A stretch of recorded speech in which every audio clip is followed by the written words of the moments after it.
बिस्मिल्लाहिर्रहमानिर्रहीम। अस्सलाम वालेकुम friends, welcome back to my channel खुशामदीद टू माय ब्लॉग। क्या हाल है आप सबका? इंशाल्लाह आप सब ठीक होंगे, खैरियत से होंगे और बहुत मज़े में होंगे। और मैं भी बिल्कुल ठीक ठाक। तो यहाँ पर है रात का टाइम और मैं पी रही थी चाय। और वैसे रात के टाइम पर काफ़ी ज़्यादा लोग चाय नहीं पीते हैं क्योंकि चाय पीने के बाद उनको नींद नहीं आती है। पर मुझे रात के टाइम पर चाय पीने की आदत है। पता नहीं कि मुझे ऐसे बेचैनी होती है और मज़ा नहीं आता। और चाय पीने के बाद मुझे रिलैक्स फ़ील होता है और नींद भी मज़े की आती है। वैसे बहुत ही अजीब-सी बात है। हाँ, तो यहाँ पर है दूसरा दिन और मैं खाना बना रही थी। तो उससे पहले जो है तो वो मैं क्योंकि यहाँ पर फ्राइडे का दिन था और ये कल का व्लॉग है।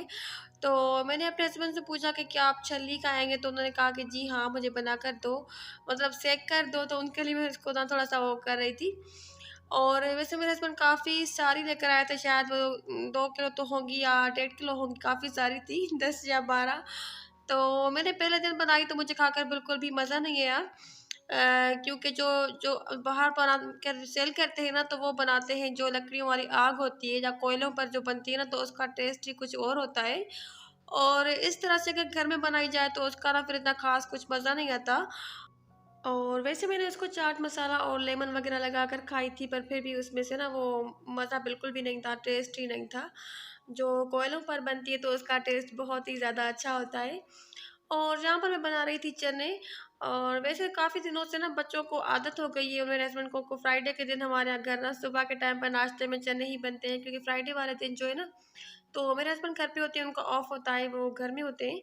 तो इसलिए फिर नाश्ता वगैरह जो है ना, तो वो मैं एक बना लेती हूँ अच्छा-सा। तो सुबह के टाइम पर मैंने चने नहीं बनाए थे, वो इसलिए क्योंकि सुबह के टाइम पर हमने रात वाला कुछ सालन बचा हुआ था और अच्छा-सा। तो बच्चों ने कहा कि बस हम वही खाएँगे। वैसे रात वाला सालन ना मेरे घर में बिल्कुल भी सुबह के टाइम पर नहीं खाया जाता। मेरे हस्बैंड को भी सुबह के टाइम पर नाश्ते में सालन खाना पसंद नहीं है और मेरे बच्चों को भी नहीं है।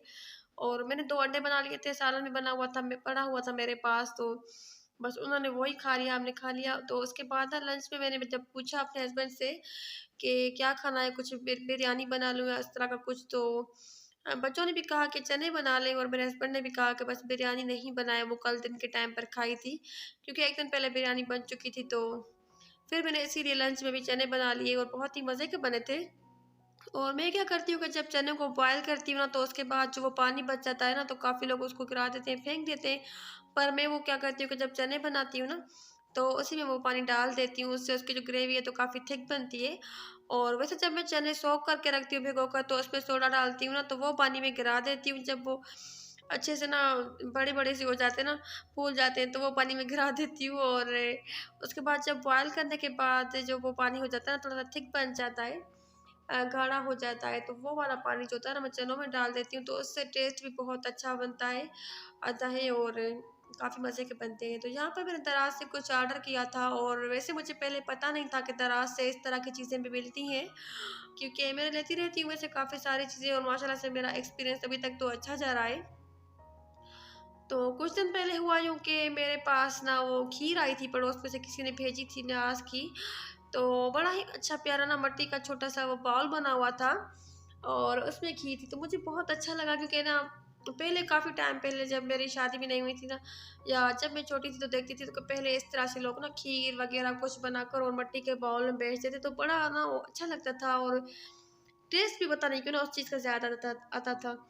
तो खीर जब मेरे घर आई ना, तो वो काफ़ी अच्छी तरह से ना उन्होंने बनाई थी, टेस्टी थी और उसके ऊपर बादाम वग़ैरह डाले हुए थे, तो मुझे बड़ी अच्छी लगी। तो मैंने अपने हस्बैंड को कहा कि मैं भी ना इस तरह से ना, वैसे मैं खीर वग़ैरह बनाती रहती हूँ कुछ ना कुछ, तो पड़ोस में भेज देती हूँ। तो मैंने कहा कि मुझे भी ना दिल कर रहा है कि मैं इस तरह का ये मिट्टी वाले बाउल मँगाऊँ और इसमें बनाकर ना इस बार भेजूँगी। तो मेरे हस्बैंड ने कहा कि ठीक है, हम देखते हैं। तो यहाँ पर हमारे ना लोकल मार्केट में या शहर में वो अवेलेबल नहीं थी, या मिल रही थी तो कुछ अलग-अलग उनका शेप था, 10-12 कहीं से मिल रही थी, 10-12 कहीं से, पर इस तरह से ना 40 या 50 ना एक ही जैसी नहीं मिल रही थी। तो उसके बाद जब मैंने दराज़ पे सर्च किया, तो मुझे ये वाली नज़र आ गई, क्ले पॉट्स जो होते हैं ना, इस तरह से लिख कर मैंने सर्च किया।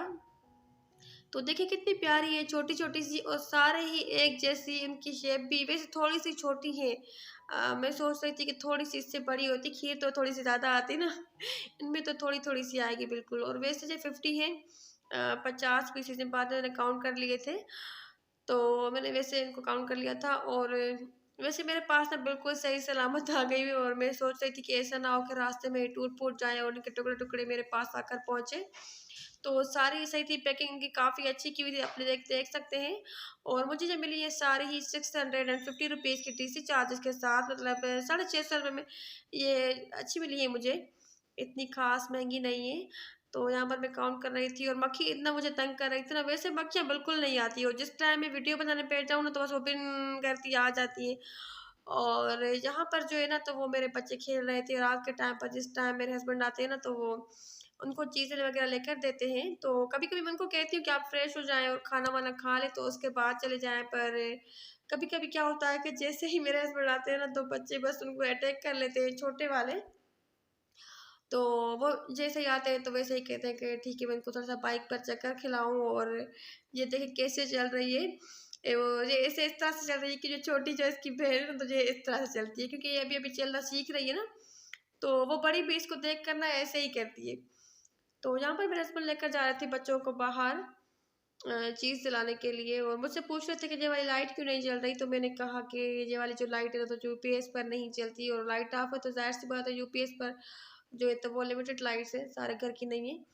तो उसके बाद आ जाते हैं हमारे थंबनेल पर और टाइटल पर कि शुमाइला हसाम और हसाम भाई की जो है तो वो डाइवोर्स हो गई है। और ये बात मैंने पहले समझा था कि शायद झूठ है, और ये बिल्कुल ही झूठ होगा, क्योंकि काफ़ी सारे लोग ना यूट्यूबर्स पर ना इस तरह की वीडियोस बनाते रहते हैं व्यूज़ लेने के लिए। तो उसके बाद मुझे यकीन नहीं आया, और उसके बाद जब मैंने ना शुमाइला हसाम का जो इंस्टा अकाउंट है, क्योंकि मैंने उनको फॉलो किया हुआ है, तो उनकी स्टोरीज़ वगैरह कभी-कभी आ जाती हैं तो मैं देख लेती हूँ। तो उनका अकाउंट देखा तो शुमाइला ने भी जो है तो वो हसाम भाई का नाम हटा दिया है वहाँ से, ऑफ़िशियल शुमाइला कर दिया है।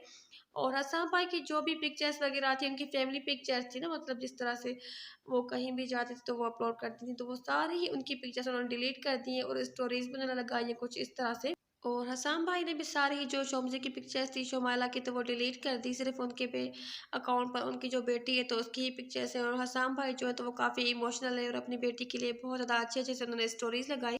हसाम भाई ने अपनी बेटी के लिए, हुस्ना के लिए काफ़ी सारी स्टोरीज लगाई थी, और मुझे बहुत ज़्यादा दुख हुआ। और उन्होंने लिखा था कि हुस्ना, जब तुम बड़ी हो जाओगी तो ये बात सबसे ज़्यादा तुम समझना कि हमारे लिए सबसे ज़्यादा ज़रूरी जो है ना, हमारे लिए जो सबसे ज़्यादा अहमियत रखती है चीज़, तो वो हमारा दीन है, हमारा इस्लाम है और हमारा मज़हब है। उसकी लिमिट से बाहर निकल कर हमारा जो पैसा मिलता है, पैसा है, फ़ेम है और करियर वग़ैरह है, वो सब चीज़ें यहाँ पर दुनिया के लिए हैं और दुनिया में ही रह जाने वाली। हसाम भाई काफ़ी ज़्यादा सैड हैं, और उन्होंने बहुत ही अच्छी सी स्टोरीज़ लगाई। उन्होंने लिखा कि कभी भी तुम, अपनी बेटी के लिए लिखा कि कभी भी तुम इस्लाम से ज़्यादा किसी भी चीज़ को अहमियत ना देना, भले वो पैसा हो, करियर हो, प्रॉपर्टी हो, कोई भी चीज़ हो ना। तो या कोई इंसान हो, तो किसी भी चीज़ को तुम जो है ना, तो वो दीन से ज़्यादा, इस्लाम से ज़्यादा अहमियत नहीं देना, क्योंकि सारी चीज़ें जो है तो वो यहाँ पर ही रह जाती हैं, दुनिया में रह जाती हैं। और उन्होंने अपनी वाइफ़ के लिए, शोम जी के लिए भी काफ़ी सारी जो है तो वो पोएट्रीज़ लिखाई। तो मैं देख रही थी वो स्टोरीज़, और मैं पहले उनको बहुत ज़्यादा, काफ़ी टाइम से मैं उनके व्लॉग्स देखती थी, जब शोमायला जो है तो वो हिजाब पहन कर आती थी। वैसे तो वो उनका पर्सनल मामला है, हर किसी का पर्सनल मैटर होता है कि वो हिजाब करे या ना करे, पर्दा करे या ना करे। पर मुझे काफ़ी ज़्यादा अच्छी लगती थी वो, बहुत ज़्यादा उनकी जो है तो डिसेंट पर्सनैलिटी लगती थी, वो हिजाब में आती थी। उसके बाद उन्होंने हिजाब ख़त्म कर लिया, तो फिर भी वो मुझे बहुत ही ज़्यादा अच्छी लगती थी, लोग उनको काफ़ी पसंद करते थे। उनके माशाल्लाह से बहुत ही बड़े, लंबे और घने बाल थे, काफ़ी ज़्यादा हेल्दी। तो उसके बाद उन्होंने बाल भी कटवा दिए, छोटे से करवा लिए, कलर करवा दिया बालों पर। और उसके बाद वो थोड़ा-सा वेस्टर्न ड्रेसेस में भी आने लगी, तो वैसे लोगों ने उनको काफ़ी टोन किया।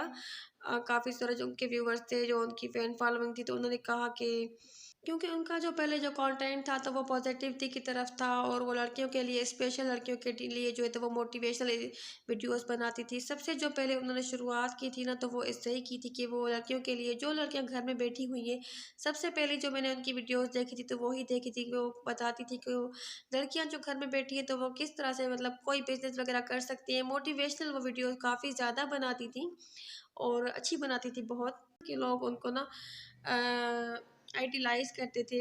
काफ़ी ज़्यादा जो उनके सब्सक्राइबर्स थे, उनको फॉलोवर्स थे, तो वो उनको ना आइडियलाइज़ करते थे। पर जब भी कोई जो कपल होता है, या जो जब भी पेरेंट्स में सेपरेशन होती है ना, तो उसका सबसे ज़्यादा असर जो होता है ना, तो वो छोटे बच्चों पर होता है। और उनकी भी छोटी-सी बेटी है, मुझे अच्छी लगती है बहुत ज़्यादा हुस्ना और काफ़ी क्यूट है। तो क्योंकि बच्चों पर ना फिर उनकी सारी ज़िंदगी पर असर होता है, क्योंकि जब बड़े होते हैं ना वो सेपरेट हो जाते हैं, तो वो तो अपने-अपने हिसाब से फिर अपनी लाइफ़ को फिर से भी लेकर चलते हैं, पर बच्चों पर बहुत ज़्यादा बुरा असर पड़ता है। और शोमसी ने खुद ही बताया था हसाम भाई के साथ, जब उन्होंने क्यूएनए वीडियो बनाई थी, कि हसाम भाई ने उनसे ना जहेज़ वगैरह या उनकी फैमिली ने, मतलब हसाम भाई की फैमिली ने उनसे जहेज़ वगैरह इस तरह से ना कुछ भी नहीं लिया था उनकी शादी में। जिस तरह से बेटी को दिया जाता है, लड़की के घर वाले देते हैं जहेज़ या कुछ भी चीज़, तो वो सब कुछ जो है तो वो शोमसी के लिए हसाम भाई की फैमिली ने किया था। जिस तरह से दुल्हन का रूम सजाया जाता है, फर्नीचर वगैरह कोई भी चीज़ होती है ना ए टू ज़ेड लड़की के लिए, तो वो सब कुछ जो है तो वो हसाम भाई की फैमिली ने किया था। तो मुझे जो काफ़ी अच्छी लगती थी बात, क्योंकि जो सब्सक्राइबर होते हैं ना तो वो उनको आइडियलाइज़ करते हैं, जिनको वो सब्सक्राइब करते हैं, और यूट्यूबर्स को जिनको वो पसंद करते हैं ना, तो फिर उनकी जो वीडियोज़ जिनमें इंटरेस्ट लेते हैं, देखते भी हैं, तो फिर उनसे वो भी ना कुछ तो अच्छा लगता था, काफ़ी ज़्यादा उनके पॉजिटिव थे व्लॉग्स, वीडियोज़ उनकी बहुत ज़्यादा अच्छी होती थी। और फिर उसके बाद जब वो सेपरेट उन्होंने घर ले लिया, और उन्होंने जो है तो वो अपना कंटेंट भी चेंज कर लिया और अपनी अलग से ही वीडियोस बनाने लगी। वैसे ज़्यादातर उनके फिर अलग से अपनी ही वीडियोस आती थी, और उनके जो कपल व्लॉग्स थे या फैमिली व्लॉग्स थे तो वो इतने नहीं आते थे। तो आप सब भी उनकी बेटी के लिए, हुस्ना के लिए और उसके फ्यूचर के लिए अच्छी-अच्छी सी दुआएँ कीजिएगा। बस इतना ही था मेरा आज का व्लॉग, इतनी थी मेरी आज की वीडियो। अल्लाह हाफ़िज़।